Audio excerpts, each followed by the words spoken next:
एखाद्या आईचं लेकरू व्यसनी जरी असलं तरी आई त्याला वाईट म्हणत नाही. आई म्हणते त्याची संगत खराब होती म्हणून जरा बिघडलं. पण माझं लेकरू वाईट, पाठीवरती घ्यावा, खांद्यावरती पाहून आणावा, कीर्तन मंडप क्षेत्रामध्ये यावं. कीर्तन सगळ्या प्रारंभ झालेला.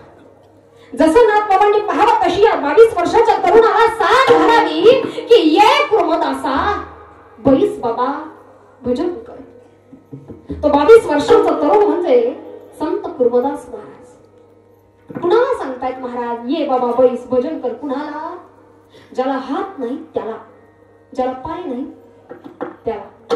कारण परमार्थ करण्याकरता सत्तेची संपत्तीची गरज आहे, स्वतःच्या शरीराची सुद्धा पूर्णतेची गरज नाही, अंतःकरणातल्या भक्तीची गरज आहे. हे नाथांना ठाऊक होतं. कीर्तन सगळा प्रारंभ व्हावा, रात्रीच्या प्रहराला कीर्तन सांगता व्हावी, संपन्नता व्हावी. जो तो घरी जाऊ लागला. कुर्मदास महाराज घरी जाण्याकरता तयार नाहीत. आईला माघारी पाठवून दिलं. नाथ बाबांनी जवळ यावं, डोक्यावरनं माईनं प्रेमानं हात फिरवावा आणि विचारावं की का रे बाबा घरी नाही का जायचं? नाही जायचं महाराज. अरे मग जाणार कुठे? कुर्मदास विचारतात महाराज तुम्ही कुठे निघालात? अरे आम्ही तर निघालो पंढरपूरच्या वारीला. विटेवर उभे असलेल्या त्या पंढरीच्या पांडुरंग परमात्मा स्वरूपाला ते लावण्य बघण्याकरता निघाले. कुर्मदासांनी विचारावं महाराज मी येऊ? अरे तुला यायचं? वारीला जायचं म्हणजे सोपं नाही गड्या. वारीला जायचं म्हणजे सोपं नाही. कुठलाही ओझं नको असतं, मग ते प्रापंचिक असू दे अन्यथा पारमार्थिक, शारीरिक असू दे किंवा मानसिक.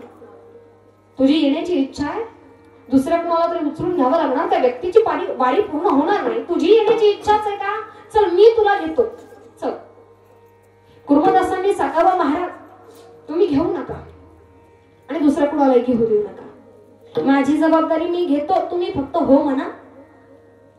अरे हो म्हणणारा तरी मी कोण आहे रे? करता करविता तिकडे वर बसलाय, त्याची इच्छा असेल तर येशील बाबा. रात्रीच्या प्रहराला सर्वजण झोपी गेलेत. एकटे कुर्मदास महाराज जागेत. जाण्याकरता निघालेत. कुठे? ती वारी दिंडी सकाळच्या प्रहराला पहिल्यांदा ज्या गावात पोहोचणार आहे त्या गावात जाण्याकरता.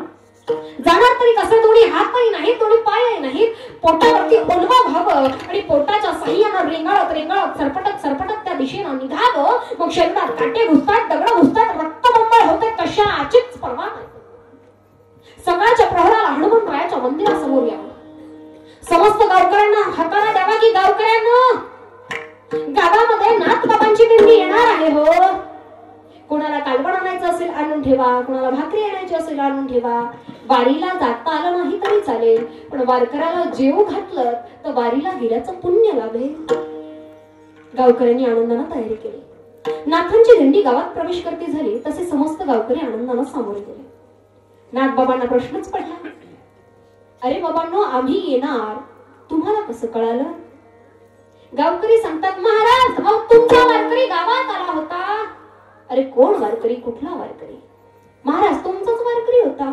गळ्यात तुळशीची माळ होती, कपाळावरती बुक्का होता, दोन्ही हात नाही पाय नाही, पण मुखात काय गोड भजन होतं. तसं नाथांच्या लक्षात यावं. कुर्मदास महाराज येऊन गेले. विचारावं अरे कुठे तो वारकरी? कुठे तो वारकरी? पण वारकरी होताच कुठं? वारकरी आपला निघाला पुढच्या गावात. पुन्हा एकदा सगळ्यांच्या भोजनाची निवासाची सोय करायला. प्रत्येक गावात असंच घडत गेलं. नाथांची आणि कुर्मदासांची भेट ज्या गावी घडावी ते गाव म्हणजे लहुळ गाव. लहुळ गावामध्ये नाथांनी कुर्मदासांना पाहावं, कडकडून मिठी मागे जिंकलंच बाबा. काय दुर्गम्य इच्छाशक्ती आहे. इथपर्यंत येऊन नाथांच. नाथांच्या चेहऱ्यावरती आनंद आहे, मात्र कुर्मदासांच्या डोळ्यात पाणी. महाराज इथपर्यंत आलं खरा, इथून पुढे नाही जमायचं. अरे का नाही जमायचं? थोडंसं अंतर राहिलं. तो विटेवरचा भाव, तो लावण्य पुतळा, ते राजस सौंदर्य आपल्याला बघण्याकरता मिळेल. कुर्मदासांनी सांगावं महाराज जिथून निघालो ते आतापर्यंत पोटात अन्नाचा कण सुद्धा नाही, प्राण राहिले नाहीत शरीरात. नाही चालवणार माझ्याच्याने. नाथ बाबांनी विचारलं अरे बाबा सगळ्यांच्या भोजनाची सोय केली, तू का नाही जेवलास? का नाही काही खाल्लंस? कुर्मदासांनी उत्तर द्यावं महाराज यदा कदाचित मी जर काही खाल्लं असतं, मी जर काही प्यायलो असतो, मला दोन्ही हात नाही दोन्ही पाय नाहीत, माझ्या मलमूत्र विसर्जनाचा त्याग त्रास दुसऱ्या कुणाला तरी घ्यावा लागला असता आणि माझं ओझं कुणावर होऊ नये याकरता मी काही खाल्लंच नाही, काही प्यायलोच नाही. नाथांच्या डोळ्यात आसमानच्या धारा वाहताय. मी तुला घेतो ना, चल ना, थोडं सांगते काय, मी स्वतः घेतो. नाही महाराज, इथपर्यंत आलो बस. नाथ बाबांचं हृदय द्रवलं. ताड ताड ताड चालत जावा, पंढरपुरामध्ये प्रवेश करावा. पंढरीशी पांडुरंग परमात्माला साथ धरावी. पांडुरंगा आधी विट्यावरनं खाली उतर. लढू गावी तुझा भक्त वाट पाहतोय देवा, आधी त्याला दर्शन दे. नाथांचा अधिकार काय सांगावा. विट्यावरच्या पांडुरंगानं स्वतः खाली उतरावं. रखमाई मातेला सांगावं, वारकऱ्यांवर लक्ष ठेवा. जाऊन आलो. वायू वेगानं आलेला आमचा भगवंत निचष्टित पडलेल्या कृमदासांपाशी यावं. डोकं उचलावं, मांडीवरती घ्यावं. खांद्यावरच्या भुजरी पंचानं शेल्यानं चेहऱ्यावरचा घाम टिपावा. भगवंत साथ घालताय. उठ कृमदासा, आलोय मी. भगवंताच्या मांडीवरती डोकं आहे. भगवंत स्वतः शेल्यानं घाम पुसतात. भगवंताच्या चेहऱ्याकडे पाहता पाहता प्राण सोडावा. केवळ आणि केवळ संतांची संगत प्राप्त झाली. त्यांचे विचार आचरणात आले आणि तिथपर्यंत जरी पोहोचू शकले नाही तरी संतांनी दयावृत्ती दाखवत त्याच्या उद्धाराकरता, त्यांच्या उद्धाराकरता जे काही पाऊल उचलावं, जे कष्ट घ्यावेत, भगवंताकडे पांडुरंगाकडे जी याचना करावी, एवढा नाथबाबांचा अधिकार. साधू संतांच्या संगतीमध्ये जावं, तो उद्धार झाल्याशिवाय राहत नाही. मग हे संत तुम्हाला आम्हाला जर शिकवतायत, सांगतायत, मग आपल्याला कुठल्या सत्तेची संपत्तीची गरज नाही, आपल्याला कुठल्या अधिकारांची गरज नाही. आपल्याला नितांत गरज आहे ती केवळ आणि केवळ नामचिंतनाची. आमच्याकडनं आतापर्यंत घडलं असेल, तुमच्याकडनंही घडावं म्हणून दोन्ही हात ज्यांनी आणलेत त्यांनी, बरं, कारण काही हात खालीच राहतात, दोन्ही हात वर करायचे. हात हात बाकीच्यांनी घरी ठेवलेत का, पाठीमाग इकडं गॅलरीतले. माझी विनंती आहे, आपण वरती नका बसत जाऊ, बरं नाही वाटत, परंतु त्यांनी हात वर करावेत आणि एका मोठ्या प्रेमानं भगवंताच्या नामाचं चिंतन करायचं आहे. विठोबा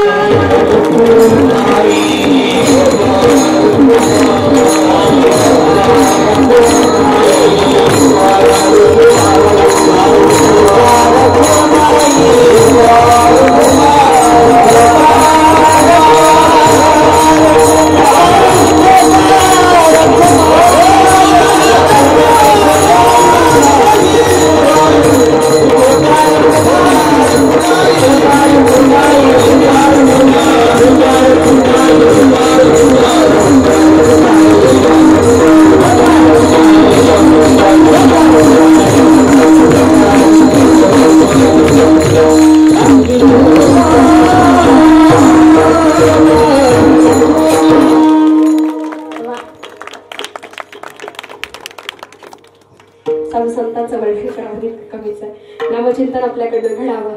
आणि हे नामचिंतन करत असताना देवादिकांनी, साधू संतांनी जो त्रास सहन करावा, तुमच्या आमच्या आयुष्यामध्ये सगळी सुख येतात, तरी सुद्धा आम्ही भगवंताला नाव ठेवल्याशिवाय राहत नाही. असो,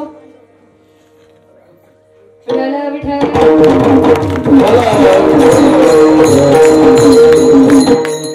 साधू संतांच्या आयुष्यामध्ये एवढे प्रसंग यावे. स्वतः नाथ महाराजांच्या अंगावरती यमुना 108 वेळेस थुंकावं तरी सुद्धा महाराज रागवत नाही. असे सर्वच संत की जो आला त्याचा उद्धार केल्याशिवाय राहत नाही. मग तो कोणी असू देत, किती त्रास देणारा जरी असला तरी. फार सुंदर वर्णन येतं, कमी वेळेत सांगण्याचा प्रयत्न करेन. अगदी पहाटेचा प्रसंग, शांत निवांत वातावरण, झोपडीचं दार किलकिलात उघडा, वाडी 7-8 वर्षांची तेजस्वी मूर्ती बाहेर आली. अंगावरती उत्तरीय पांघरलेला छोटासा पंचा खांद्यावरती टाकलेला. एवढ्या थंडीमध्ये ते लेकरू का उठलं असावं? कारण अंतःकरणात विचार आला, आता प्रातःकाल होते, उठावं, इंद्रायणीवर जावं, स्नान करावं, विश्वेश्वराचं दर्शन घ्यावं. अंतःकरणामध्ये विचार यावा, ती तेजोमूर्ती म्हणजे तरी कोण? मा म्हणजे महानता, उ म्हणजे उदारता आणि ली म्हणजे लीनता. महानता, उदारता, लीनता ज्यांच्या ठाई होती ती या विश्वाची माऊली ज्ञानोबा. ज्ञानोबाळांच्या अंतःकरणामध्ये असा विचार यावा, अवघ्या 7-8 वर्षाच्या वयात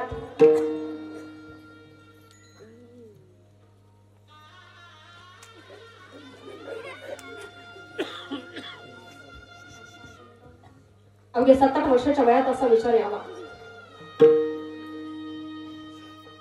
आत्ताच्या लेकरांच्या मनामध्ये असे विचार येतील न येतील माहित नाही, हातातले मोबाईल, आई बापाच्याच हातातले मोबाईल रात्रीच्या 2-2:30 वाजेपर्यंत सुटत नाही.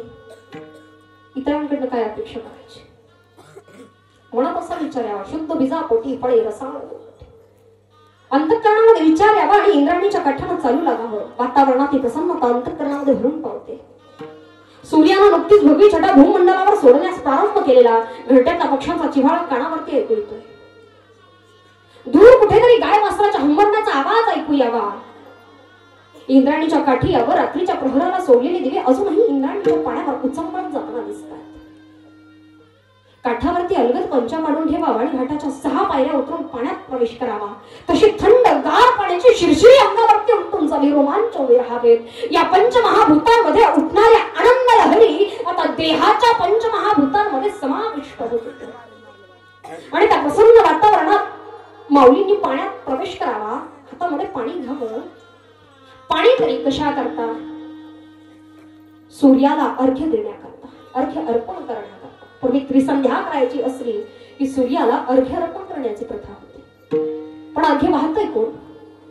एक ज्ञान सूर्य दुसऱ्या तेजो सूर्याला अर्घ्य अर्पण करतोय. हातातल्या पाण्याचा तरंग टप टप टप टप पाणी गळतंय. पुन्हा इंद्राणीच्या पाण्यात समाविष्ट होत आहे. माऊलींच्या मुखारविंदातनं धीर गंभीर अशा मंत्रोच्चारास प्रारंभ. ओम सूर्याय नमः. ओम तेजाय नमः. ओम भास्कराय नमः. मुखारविंदात मंत्रोच्चारण. काठावरती स्नानाकरता वर्दळ वाढत चाललेली. त्या वर्दळीमध्ये कोणीतरी आपल्या एकटांगी धुत्राच्या काठाला झटका दे. कपाळावरच्या 7-8 आढ्या वाढवत काठावरून जोरात कोणीतरी आरोळी ठोकावी. कोण रे? संन्याशाचा ज्ञान्या का? हातातल्या पाण्याचा तरंग तसाच्या तसा निष्ठावाट डचकून मागे वळून बघावं तर काठावरती उभे असणारे, एकटांगी धोत्राच्या काठाला झटका देणारे, कपाळावरच्या 7-8 आढ्या वाढवणारे विसोबा काका दृष्टीस दिसून यावेत. विसोबा काका विचारतात, संन्याशाचा ज्ञान्या, तुमच्या आमच्या खिशात काहीच नसतं तरी समोरच्यानं आर्य केलं तर माणसं कार्य केल्याशिवाय राहत नाही. ही आपली प्रवृत्ती आहे. जगाचा बाप आहे, राग आला नाही महाराज. ज्ञानोबरायांच्या मुखारविंदात शब्द उमटावेत. हो काका, मी ज्ञाना. अरे इंद्राणीच्या पाण्यात काय करतोस? तुम्ही लोकांनी आता ही इंद्राणी सुद्धा वाटवायची ठरवली वाटतं. इंद्राणी वाटवायची ठरवली. ज्ञानानं उत्तर द्यावं, काका आमच्यासारख्यांच्या स्पर्शानं जर वाटेल तर हे तीर्थच कसलं हो. गटारीचं पाणी आलं, गंगेला मिळालं, तेही गंगा जल झालं. आमच्यासारख्यांच्या स्पर्शानं नाही हो वाटायचं हे तीर्थ. हे ऐकल्यानंतर काकाला जरा राग झाला. शिकलेले वेदोपंडित आहेत. आपल्याकडे कितीही ज्ञान असू द्या, त्या ज्ञानाला अहंकाराची बाधा झाली का ते व्यर्थ आहे. आपण लाख मोठे असू, आपल्या घरी समोरच्या व्यक्तीचा, त्याच्या ज्ञानाचा, त्याच्या विचारांचा मान सन्मानच जर करता येत नसेल तर उपयोग काय ज्ञानाचा? काकाला राग आला. एवढंसं लेकरू मला शिकवताय? एक टांगी धोत्राचा काठ टाकून द्यावा, घाटाच्या 6 पायऱ्या उतरून खाली यावं, एका हातानं हात करकचून मनगट करकचून पिळावा, दुसऱ्या हातानं माऊलींच्या मुखारविंदात द्यावी. डोळ्यात पाणी आलं ज्ञानोबरायांच्या. नका ना मारू काका, पुन्हा नाही येणार इंद्रायणी. हातातला हात मनगट कसं बसं सोडवून घेतलं. काठावरचा पंचा खांद्यावरती टाकला. घराच्या दिशेने निघाला. इकडे बराच वेळ झाला. ज्ञाना दिसत का नाही म्हणून कुटियाच्या प्रांगणामध्ये आईने यावं. लांबूनच ज्ञानाला येताना बघितलं. आईने विचारावं, ज्ञाना कुठे गेला होतास रे? आई, अगं इंद्रायणीवर गेलो होतो ग. इंद्रायणीवर कशा करता? आई, अगं स्नानाकरता गेलो होतो. स्नानाकरता गेलो होतो म्हणतोस बाळ, अंगावर गटारीचा गाळ रे राजा. कुठे पडलास? पडलो नाही गाई. गावातून येत होतो, त्या मुलांनी मारलं ग. अरे का मारलं? तू काही केलं का? मी काही केलं नाही गाई. गावातून येत होतो, ती मुलं खेळत होती. आई, त्या खेळणाऱ्या मुलांकडे बघावं आणि काकांना सांगावं, अरे पाहता काय लाता घाला त्या ज्ञानाला. काकानं सांगितलं, त्या मुलांनी मारलं तर मारलं. आई, काकानं सुद्धा मारलं ग. पदर डोळ्याला लावावा, विठ्ठल पंतांपाशी जावं ना. आपण सहन करतो ठीक आहे, आपल्या लेकरांनी का सहन करायचं? कशा करता? काहीतरी करा स्वामी, काहीतरी करा. काही कालावधीनंतर विठ्ठलपंत प्रतिष्ठान क्षेत्री येतात. आताच पैठण, पूर्वीचं प्रतिष्ठान. धर्मसभा भरायची. एकापेक्षा एक पंडित आहे. कोणी वेदी, द्विवेदी, चतुर्वेदी, वेदांचं अध्ययन करणारे, कोणी शास्त्रांचं, कोणी पुराणांचं अध्ययन करणारे, तर कोणी गुण विद्येचे अभ्यासक आहेत. सगळ्या प्रकारचं ज्ञान आहे. एका ज्ञानाची कमतरता आहे, माणुसकीच्या ज्ञानाची. ते नव्हतंच कुणाकडे. त्या धर्मपंडितांना धर्मसभेनं सुनवावं. तुमच्या मुलांची मुंज व्हावी म्हणून शुद्धीपत्रक देतो, तुमच्या मुलांची मुंज व्हावी म्हणून शुद्धीपत्रक देतो, पण उभयंताला, पती पत्नीला देहांत प्रायश्चित्त घ्यावा लागेल. आहात तयार? क्षणाचाही विलंब न लावता विठ्ठलपंत होकार देतात. लेकरांना समाजात मानानं जगता यावं म्हणून देहांत प्रायश्चित्तासाठी सुद्धा तयार आहोत. कृष्णाजी पंत थरथर त्या हाताने थांबवण्याचा प्रयत्न करतात. थांबा भाचे बुवा, काय करताय? काहीतरी शास्त्राधार निश्चित असेल. पण ऐकते ते विठ्ठल पंतच बसले. घरी यावं, पत्नीला सांगावं, त्या पतिव्रतेनं स्वयंपाक रांधावा, लेकरांना जेवू घालावं, झोपी लावावं. इकडे विठ्ठल पंत पत्र लिहितायत, ज्ञानदादाच्या पायाशी नेऊन ठेवतायत. जाण्याकरता निघालेले विठ्ठल पंत द्वारास यावे, साथ घालावी. उठ रुक्मिणी, निघायला हवं. रुक्मिणी माता होत्याच कुठे? ज्ञानदादाच्या डोक्याशी बसलेल्या मनामध्ये विचारांचं काहूर आहे. का टाकून जावं लेकरांना? कशा करता? धर्मानं सांगितलं म्हणून. अरे कुठला धर्म, कसला धर्म, अथ को धर्म हा किंवा तस्य लक्षणमितीचे उच्यते यादादिरेव धर्म हा किंवा तव प्रयोजन वदत. कुठला धर्म? लेकरांना बनवण्यात टाकायला सांगतो तो धर्म, लेकरांना पोरक करायला सांगतोय तो धर्म. अंतःकरणात विचार येऊन जावा, आज जर माझा निवृत्ती इथे असता, ब्रह्मगिरीची प्रदक्षिणा करताना तिकडेच हरवला. आता निवृत्ती असतं तर त्यानं मोठा धाटा म्हणून किमान सांभाळलं असतं, सावरलं असतं. आता एवढासा हा ज्ञाना. अगदी 4 वर्षाची माझी मुक्ताई सकाळी उठेल, विचारेल, दादा आई दिसत नाही रे, कुठे गेलीये? काय सांगावं ज्ञानानं? दुपारी 12 वाजण्याच्या सुमाराला माझ्या स्वप्नाला भूक लागेल, विचारेल, दादा भूक लागली रे, पोटात कसतरी होतंय आता, बाबा केव्हा येणार? काय सांगावं ज्ञानानं? कशी जगतील, कशी राहतील, काही माहित नाही.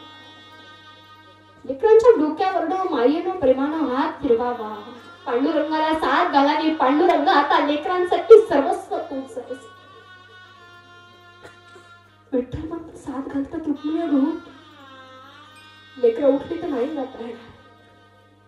डोळ्यात आसमानच्या धारा वाहतायत, अंतःकरणात विचारांचं वारा वाहतंय. काय करावं, कसं टाकून जावं? जड अंतःकरणानं उठावं, तुळशी वृंदावनाचं दर्शन घ्यावं, पण लक्ष आपल्या पिलांकडे. एक आई आपल्या लेकराला जास्त वेळ लांब नाही ठेवू शकत. इथं आयुष्यभरासाठी पोरकं करायचं एवढं सोपं आहे?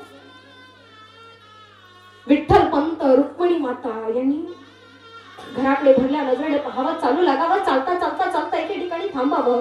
इकडे निवृत्तीनाथांना समाधीमध्ये दिसावं. कोणीतरी स्त्री आहे, कोणीतरी पुरुष आहे, काठावर चालतायत. चालता चालता थांबले आहेत. कोणीतरी जवळच आहे पण चेहरा दिसायला तयार नाही. चालता चालता एके ठिकाणी थांबावं. थांबल्यानंतर दुसऱ्याच क्षणाला डोहात उडी घ्यावी, इतक्यात समाधी भंग पावावी, कारण चेहरा दिसावा. साथ घालावी आई, बाबा. गुरुवर्यांनी यावं, निवृत्तीनाथांना पुन्हा समाधीस्थ करून जावं. विठ्ठल पंत, रुक्मिणी माता यांनी निवृत्ती दादा, ज्ञान दादा, सोपान काका, मुक्ताबाई यांच्याकरता एकदाच देहत्याग केला, एकदाच जीव समर्पित केला. पण तुम्हाला आम्हाला सुखानं जगता यावं म्हणून तुमचे आमचे मायबाप सुद्धा रोज मरतायत, रोज झुरतायत, रोज कष्ट करतायत. आम्हाला भगवंतच बघायचा. आमच्या आयुष्यामध्ये अनेक माणसं येतात जातात. कधी कोणी आयुष्यातनं जातं तर कधी कोणी या जगातनं जातं. भगवंत आम्हाला वेळीच नाही ओळखतायत. परमार्थच करायचा. कुणाचा अंतःकरण दुखावू नका ना, हा परमार्थ आहे. भगवंताचं भजन आहे, कीर्तन आहे, नामचिंतन आहे. श्रद्धेनं ऐका, श्रद्धेनं बघा. कीर्तनाला येणाऱ्या प्रत्येकाचं मनोवस्था मनोधारणा सारखीच असेल असं अजिबात. कधीतरी भगवंताचं प्रेम म्हणून ऐका. भक्ती येते सुद्धा, परमार्थच करायचा. ज्ञानोबरायण एवढं, तुकोबरायण एवढं नाही आमच्या आयुष्यामध्ये व्यथा. आपल्याला जे आयुष्य मिळालंय ते संतांच्या मार्गाने अनुसरण करा, हा परमार्थ आहे. अहंकाराची बाधा होऊ देऊ नका. खूप कमवा, खूप मोठे व्हा. जिद्द सुद्धा अशी ठेवा की नशिबात नसलेल्या गोष्टी सुद्धा मिळवता आल्या पाहिजेत. जिद्द सुद्धा अशी ठेवा की नशिबात नसलेल्या गोष्टी सुद्धा मिळवता आल्या पाहिजेत. आणि फार प्रयत्न करून सुद्धा एखादी गोष्ट जर मिळत नसेल तर सोडूनही द्यायला शिका. कारण आयुष्याच्या वाटेवर जर सगळं आपलं होत गेलं असतं तर जगण्याची गंमत आणि देवाची किंमत राहिलीच नसते. परमार्थामध्ये सगळेच सर्वान आहे, कोणी लहान कोणी मोठं नसतं.